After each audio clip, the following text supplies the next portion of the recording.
60 రోజుల్లో మీతో ఇంగ్లీష్ అద్భుతంగా మాట్లాడిస్తాం. వెంటనే కాల్ చేసి జాయిన్ అవ్వండి.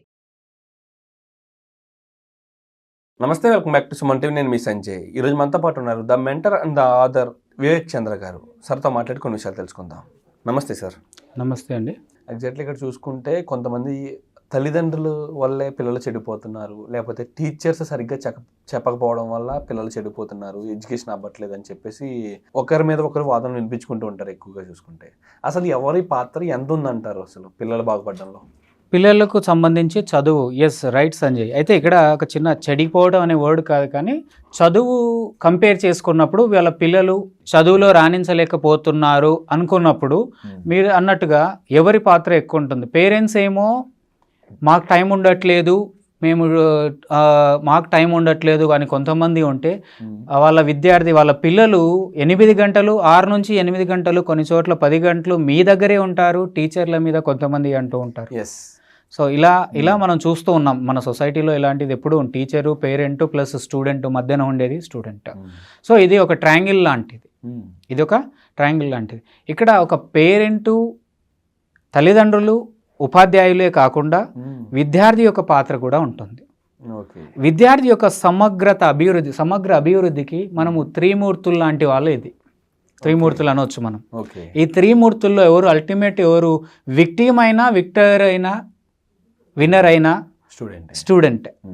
ఓకే, సో ఇక్కడ ఏంటంటే ఒక ట్రయాంగిల్ తీసుకుంటే మనము టాప్లో ఫస్ట్లో వచ్చేసి మనము స్టూడెంట్ తీసుకుందాం. తర్వాత బాటంలో ఇప్పుడు విద్యార్థి పేరెంట్కి కావాల్సింది ఏంటి? ఆ చైల్డ్ పికప్ అవటం, చదువులో రాణించటం. అదేవిధంగా ఒక టీచర్కి, ఒక ఉపాధ్యాయునికి, ఒక ఉపాధ్యాయురాలకి కావాల్సిన విషయం ఏంటి? ఆ చైల్డ్ చదువులో రాణించటం.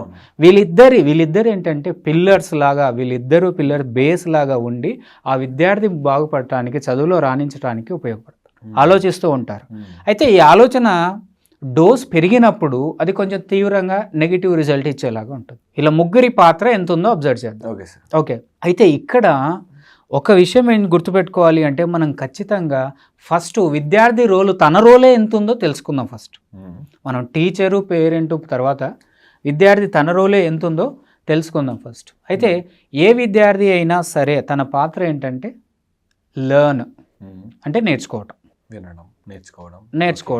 విద్యార్థి ఏం చేయాలి? తన పాత్ర ఏంటి? లెర్నింగ్, లెర్న్ చేయాలి. లెర్న్ అనే పదాన్ని మనం తీసుకుంటే LEARN, అవునా? అవును. ఓకే, ఈ లెర్న్ అనే దాన్ని ఒకసారి అబ్జర్వ్. విద్యార్థి యొక్క పాత్ర. ఓకే, ఇది మిస్ అయినప్పుడు తల్లిదండ్రులు, టీచర్ల మధ్యన కాన్ఫ్లిక్ట్ స్టార్ట్ అవుతుంది. విద్యార్థి లెర్నింగ్ మిస్ అయినప్పుడు తల్లిదండ్రులు, టీచర్ల దగ్గర ప్రెజర్ పడుతుంది, అక్కడ నుంచి ఫోర్స్ వస్తుంది. ఓకే, విద్యార్థి కరెక్ట్గా ఈ లెర్న్ ఇంప్లిమెంట్ చేసినప్పుడు ఇక్కడ ఇబ్బంది ఉండదు, వీళ్ళిద్దరు హ్యాపీయే. Okay, fine. సో లెర్న్ అంటే ఏంటంటే listen actively. First letter L for listen actively. Active listening will help you. మనకు LSRW అంటారు ఎడ్యుకేషన్ సిస్టమ్, లేదా లెర్నింగ్కి ప్రాసెస్ చెప్తున్నప్పుడు. స్టూడెంట్ లెక్చర్, ఫ్యాకల్టీ యొక్క ఎక్స్ప్లెయిన్ చేసేటప్పుడు, టాపిక్స్ని ఎక్స్ప్లెయిన్ చేసేటప్పుడు వాళ్ళు కాన్సన్ట్రేషన్తో, లేదా ఫోకస్డ్గా, లేదా యాక్టివ్గా వినటం వల్ల. ఎందుకంటే కళ్ళు ఎంత ఇంపార్టెంటో చెవులు కూడా అంతకంటే ఇంపార్టెంట్. అండ్ పాయింట్ ఏంటంటే మీరు ఎక్కువగా వినటం వల్లనే ఎక్కువగా నేర్చుకుంటారు, ఎక్కువగా బాగా ఈజీగా గుర్తుపెట్టుకుంటారు. మీరు ఈరోజు నేర్చుకున్న భాషల్లోని మొట్టమొదటి భాష మీ అమ్మ భాష కావచ్చు, నాన్న భాష కావచ్చు, ఏది mother tongue or father tongue, whatever it is, విని నేర్చుకున్నారు. అంత ఇన్ఫ్లుయెన్స్ ఉంటుంది. లిసనింగ్, ఈవెన్ నేను స్పోకెన్ ఇంగ్లీష్లో ట్రైనింగ్లో ఒక మాట చెప్తానండి, లిసనింగ్ లీడ్స్ టు స్పీక్ అంటాను. Listening leads to speak.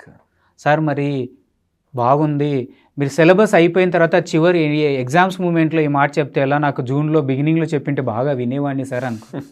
మిత్రమా, గుర్తుపెట్టుకోండి, ఇప్పటికీ మీకు లిసనింగ్ అనే అవకాశం ఉంది.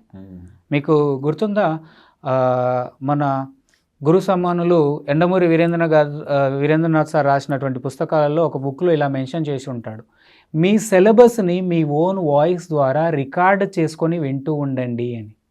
నేనేమన్నాను? లిసన్ యాక్టివ్లీ అన్నాను.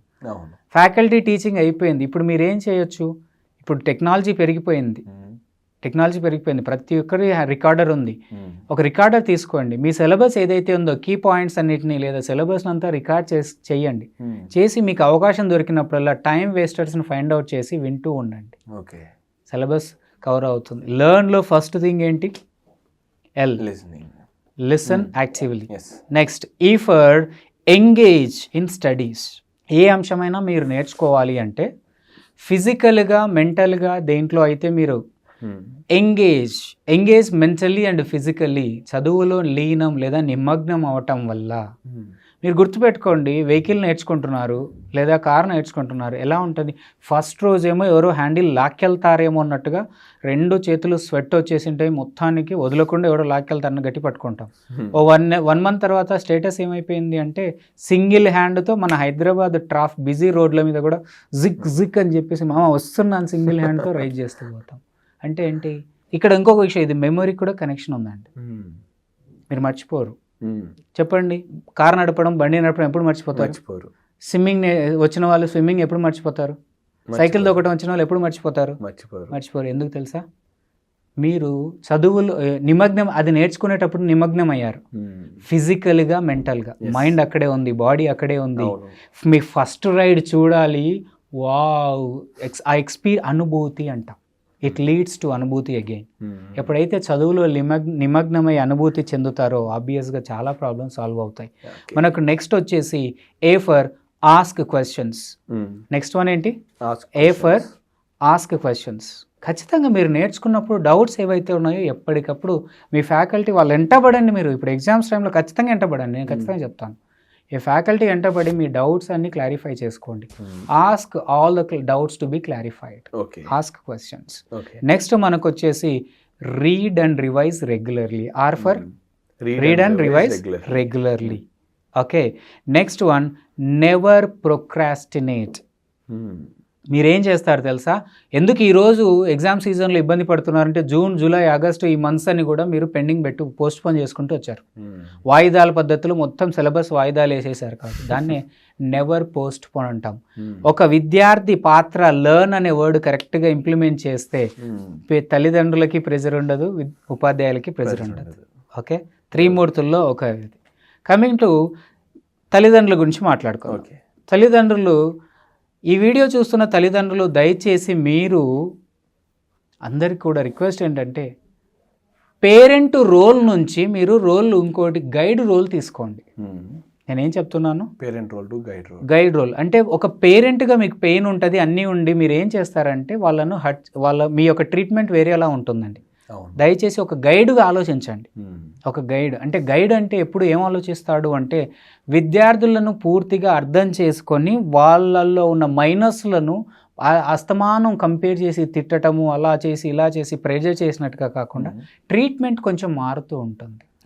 వాళ్ళల్లో ఎన్ని ఇంపర్ఫెక్షన్స్ ఉన్నా, ఎంత అది ఉన్నా కూడా వాళ్ళు ఏం చేయమంటారు? ఆ గైడ్ ఏం ఆలోచిస్తాడు? ఎంతసేపు ఉన్నా వాళ్ళని ఎలా మెరుగుపరచాలి అని ఆలోచిస్తాడు. సో గైడ్లో ఫస్ట్ వన్ థింగ్ ఏంటంటే జీ ఫర్ గైడ్ రోల్ తీసుకోండి అంటాను. Give them support. G for give them support. Next one వచ్చేసి మనకి ఎలా ఉంటుంది అంటే నెక్స్ట్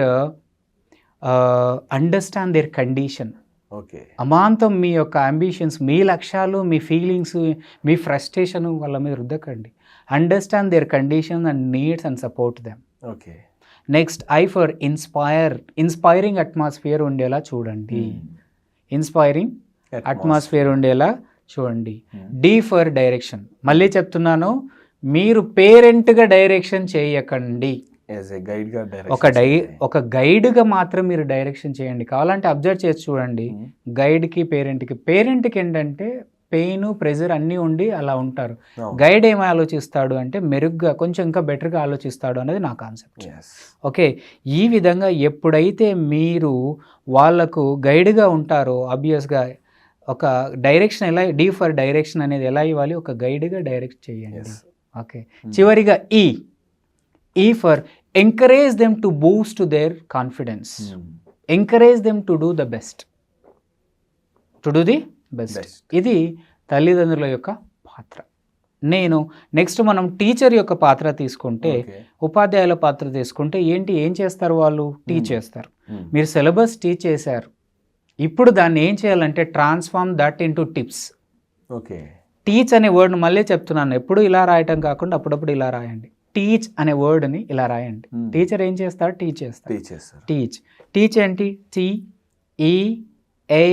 TEACH కదా, ఆ వర్డ్ని ఇలా రాసుకుందాం. టీ ఫర్ మీరు సిలబస్ను ఇయర్ మొత్తం టీచ్ చేశారు, ఇప్పుడు దాన్ని transform that into tips. Okay. పిల్లలు ఈజీగా ఫీల్ అయ్యేలాగా, గుర్తుపెట్టుకునేలాగా టిప్స్లోకి మార్చండి. Okay. Fine then. Next E for encourage them to boost their confidence. పేరెంట్కి ఏమో లాస్ట్లో వచ్చింది, టీచర్కి ఫస్ట్ సెకండ్ వన్ వచ్చింది. సెకండ్ వన్ వచ్చింది. Encourage to boost their confidence. ఇక్కడ A for assess their progress. Okay. Assess their progress regular base, at least weekly base. కొంచెం 1% improvement ఉన్న ఎంకరేజ్ చేయండి. అవును. Okay. Next one create interest.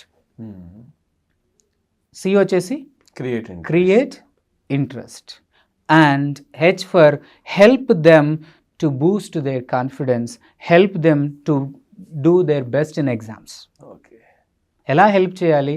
మోరల్గా మీ యొక్క మాటలతో వాళ్ళను పాజిటివ్గా విత్ ప్రేరేపించేలాగా పాజిటివ్ మాటలతో నువ్వు చేయగలవు నాన్న, you can do my dear అని చెప్పేసి ఇలాంటి వాటితో హెల్ప్ చేయాలి.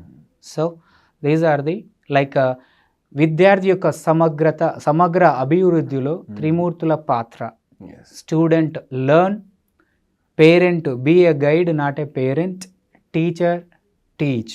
ఈ వీడియో ఎవరైతే చూస్తున్నారో వీటిని ఇంప్లిమెంట్ చేయడం వల్ల అందరి రోళ్ళు ఎవరైతే ప్లే చేస్తారో ఆబ్వియస్గా వాళ్ళ యొక్క విద్యార్థి అందరికీ కావాల్సింది ఆ చైల్డ్ చదువులో రాణించటం. And absolutely. Thank you sir. Thank you very much. Thank you Sanjay. Thank you so much.